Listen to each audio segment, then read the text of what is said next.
오늘 함께 보실 하나님의 말씀은 신명기 15장 12절에서 23절까지의 말씀입니다. 신명기 15장 12절에서 23절까지의 말씀입니다. 우리 한 목소리로 합독하도록 하겠습니다. 내 동족 히브리 남자나 히브리 여자가 내게 팔렸다 하자. 만일 6해 동안 너를 섬겼거든 7째 해에 너를 그를 놓아 자유롭게 할 것이요. 그를 놓아 자유롭게 할 때에는 빈손으로 가게 하지 말고 내 양 무리 중에서와 타작 마당에서와 포도주 틀에서 그에게 후히 줄지니 곧 내 하나님 여호와께서 내게 복을 주신 대로 그에게 줄지니라. 너는 애굽 땅에서 종 되었던 것과 내 하나님 여호와께서 너를 속량하셨음을 기억하라. 그것으로 말미암아 내가 오늘 이같이 내게 명령하노라. 종이 만일 너와 내 집을 사랑함으로 너와 동거하기를 좋게 여겨 내게 향하여 내가 주인을 떠나지 아니하겠노라 하거든 송곳을 가져다가 그의 귀를 문에 대고 뚫으라. 그리하면 그가 영구히 내 종이 되리라. 내 여종에게도 그같이 할지니라. 그가 6해 동안에 품굿에 삭새 배납하는 만큼 너를 섬겼은즉 너는 그를 놓아 자유롭게 하기를 어렵게 여기지 말라. 그리하면 내 하나님 여호와께서 내 범사에 내게 복을 주시리라.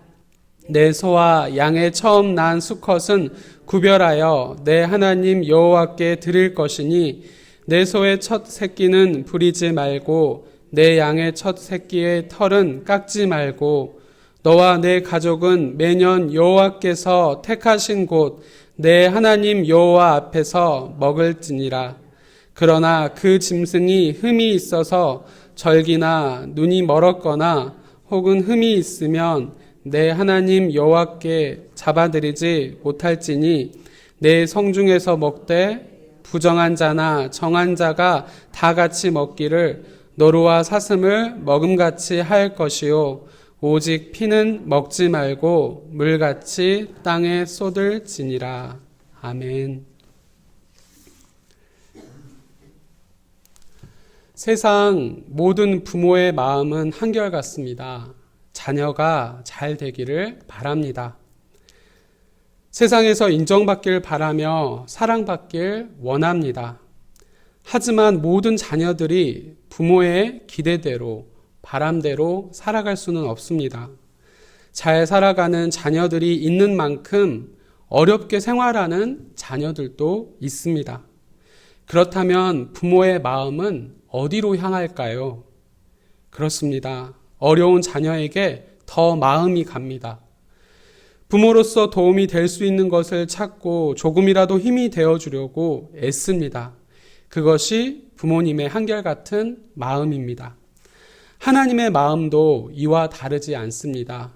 아니, 더 크고 놀랍습니다. 당시 이스라엘 백성들에게 있어서 물질적 궁핍은 단지 재산상의 거래에 국한되지 않았습니다. 극심한 가난은 신체적 속박까지 가능하게 만들었습니다. 하나님은 재정상의 이유로 종으로 팔린 사람들에 대해 안식년의 규례를 적용하셨습니다. 6해 동안 종으로 일한 그들을 7째 해에는 자유롭게 하라고 명령하셨습니다. 오늘 주신 말씀을 통해 이 규례에서 우리가 배워야 하고 또한 간직해야 할 교훈과 하나님의 뜻은 무엇일까요? 첫째, 누구든 하나님 안에서 가족처럼 대하라는 것입니다. 12절부터 14절의 말씀을 보시면 만일에 동족 사람이 너에게 팔렸다고 했을 때 6째 해 동안 너를 섬겼거든 7째 해에는 그를 자유롭게 하라라고 말씀하십니다.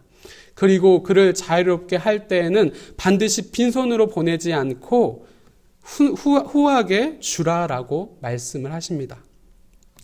하나님은 가난한 사람을 돌보시는 분이기 때문에 당신으로부터 많은 복을 받은 사람들에게 어렵고 힘든 사람들을 외면하지 말라라고 명령을 하시는 것입니다. 극심한 가난으로 동족에게까지 속박당했던 사람들이 안식년이 되는 해, 즉 7년째 되는 해에 자유를 얻도록 명령하신 것입니다. 그들이 자유를 얻어 떠날 때는 절대 빈손으로 가게 하지 말고 하나님이 풍성하게 채워주시는 것들을 후히 나누어 주도록 그렇게 명령하신 것입니다. 하나님은 당신의 백성, 당신의 자녀가 자유롭게 이러한 물질적인 걱정 없이 자유롭게 살기를 원하셨던 것입니다. 14절 하반절의 말씀을 보시면 내 하나님 여호와께서 내게 복을 주신 대로라고 말씀하십니다. 주인의 입장에서 이 명령에 순종하는 것은 그가 가진 재물, 그가 가진 권리가 자신의 노력으로 된 것이 아닌 온전히 하나님으로부터 왔다는 고백입니다. 자신의 노력으로 된 것이라고 생각한다라고 하면 이 명령에 절대 순종할 수가 없습니다. 억울할 것입니다. 하지만 그가 가진 모든 것이 하나님의 것으로부터 왔음을 고백하고 인정하면 이 말씀에 순종할 수 있습니다. 그리고 약속하신 것처럼 내가 그에게 준 만큼 하나님은 더 큰 것으로 은혜 내려주실 것이라는 은혜가 있기 때문에 가능했던 것입니다. 종의 입장에서 생각해 봅니다. 종이 되었던 사람이 자유를 얻게 된다라는 것은 어떤 의미입니까? 그것은 관계 안에서 온전한 평등을 경험한다라는 것입니다. 6년 동안 주인으로 섬겼던 이 주인이 이 명령에 순종하는 모습을 보고 하나님 살아계시구나. 하나님의 명령하는 그 주인의 모습을 보고 하나님 아직까지도 나와 함께 하시는구나 라는 것을 경험했을 것입니다. 그는 자신의 처진을 비관해서 세상을 욕하기보다는 여전히 세상을 인도하시고 주관하시는 역사의 주관자 되신 하나님을 찬양했을 것입니다. 지금도 살아 역사하시는 하나님은 선택하신 당신의 백성의 아버지가 되십니다. 그렇기 때문에 하나님은 당신의 백성이 서로 사랑함으로 평등한 관계에서 살아가기 원하십니다.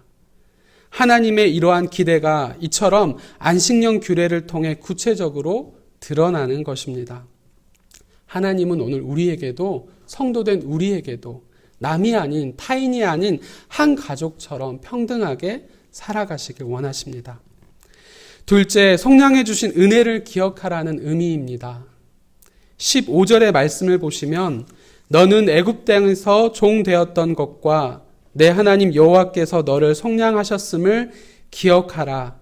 그것으로 말미암아 내가 오늘 이같이 내게 명령하노라 라고 말씀하십니다. 이스라엘 백성은 애굽 땅에서 종으로 살면서 온갖 억압 속에서 고통스럽게 살았습니다. 그러한 삶 속에서 해방시켜 주신 분이 바로 여호와 하나님이십니다.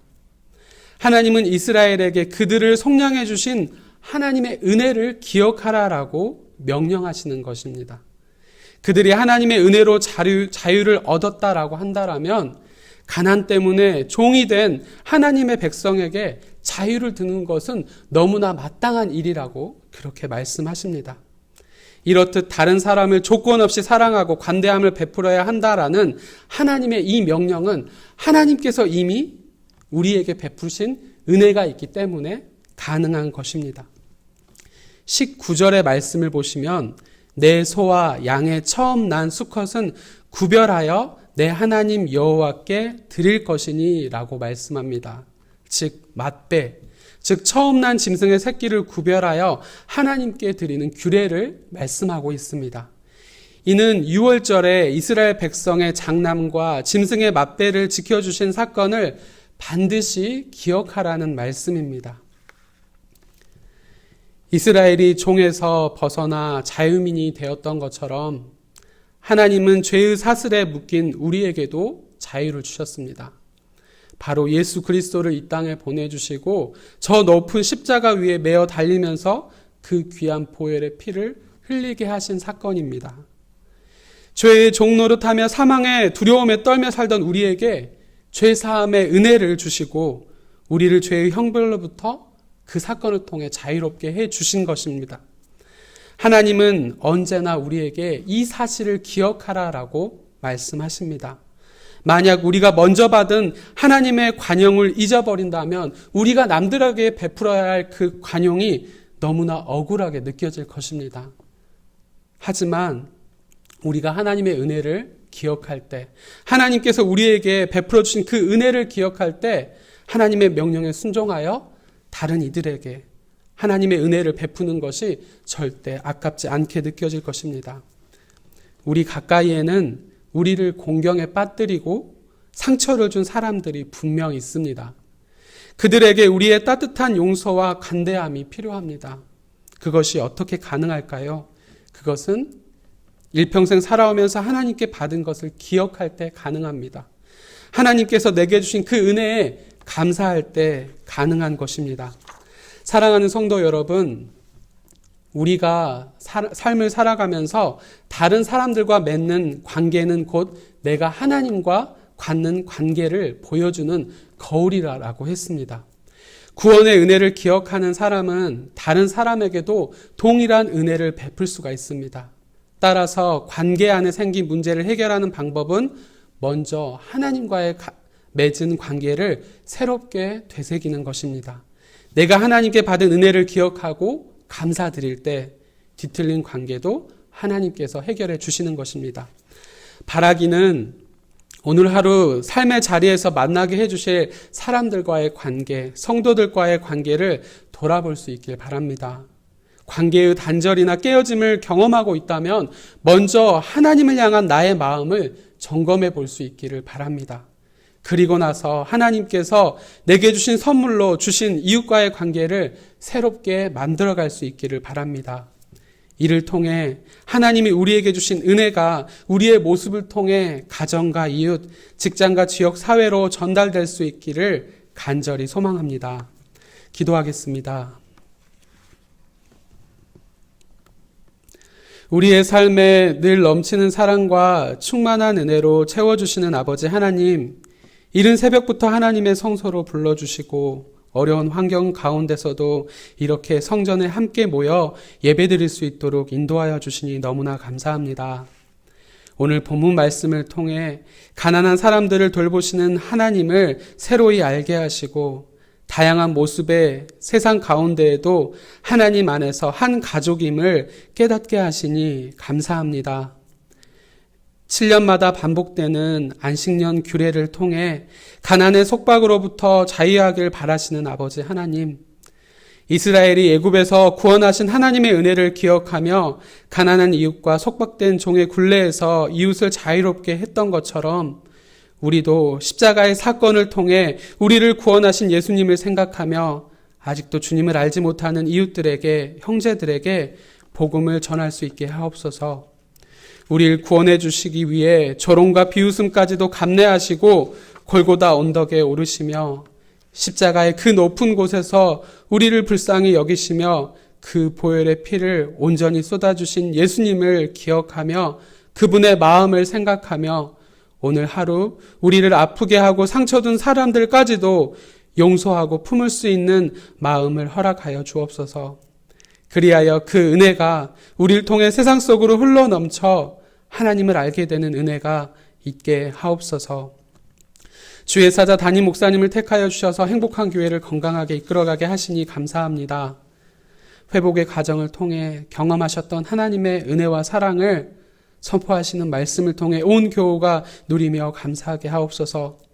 건강을 책임져 주셔서 주님 맡겨주신 사명을 부르시는 그날까지 기쁨으로 감당할 수 있게 하옵소서. 코로나19로 인해 어려움에 처한 교우들이 있습니다. 병마와 싸우며 하루하루 주님의 은혜를 구하는 가족들이 있습니다. 이들을 기억하셔서 오늘 하루도 여전히 지키시고 인도하시는 하나님의 손길을 경험하고 증거하는 복된 하루가 되게 하옵소서.